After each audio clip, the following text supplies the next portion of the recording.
Reverse the Curse, new film directed by David Duchovny, written by David Duchovny, based on a book by David Duchovny, starring, you guessed it, David Duchovny, Logan Marshall Green, and Stephanie Beatriz. It was made in 2023, premiered just recently, which is usually not a good sign. The story takes place in the 1970s. Logan Marshall Green is Ted, a 30-something-year-old struggling writer who finds out that his dad, with whom he's had limited contact in recent years, has terminal cancer.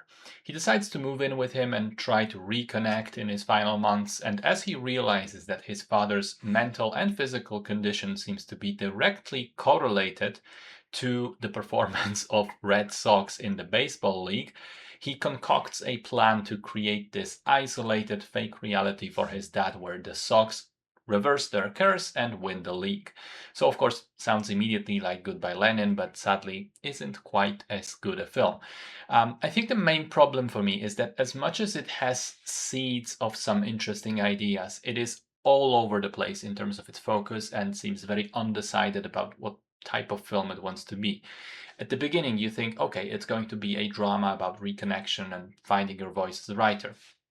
Then it becomes this slightly comedic thing about baseball. Then there's a twist where Marty, the dad, reveals it's never really actually been about baseball in the first place, but rather about using baseball games as a way to sit quietly, not be interrupted by his family, and daydream about his long lost love. So it becomes about finding that woman and letting Marty have closure with her. And then it goes back to baseball for reasons. I'll be honest, I'm not quite clear on that. And then in the final stretch, it becomes a road trip movie, which starts promisingly optimistic but ends on a kind of a downer, reaching nowhere in particular, both in thematic terms and literally, as the two guys never reach their intended road trip destination. The casting is awful. Every one of the main three actors stands out like a sore thumb and is not believable as their character. Duchovny is supposed to be an old dude, and fair play, he is 65 in real life, but his face and voice and demeanor have always been younger and still are, which is great for him personally, but it doesn't work for the audience of this film. I think the role calls for someone who looks and sounds and appears older.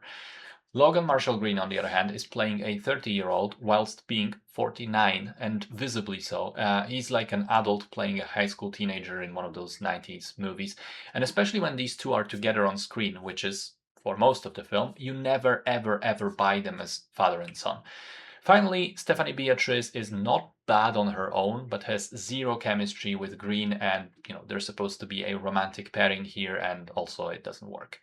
The humor is mostly unfunny, feels like outtakes and rejected ideas from Californication, an idea further reinforced by a few of the actors from that show also being here, clearly as a favor to Duchovny.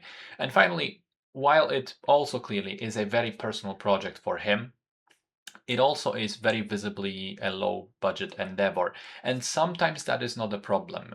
There are directors who can work around that and use cheap sets and locations to create a cinematic reality anyway, but he doesn't quite manage to do that. It's always painfully obvious that this is not a real world, that this is just a poorly made film set, limited, inexpensive. Worst part probably being the driving scenes with a very visible backdrop screen. So yeah, I mean, it pains me to say this, but it's a bad movie, and I don't want to be mean to David Duchovny because I've always liked him and his work, but in this case, he doesn't manage to execute in a satisfying way. Not worth the time.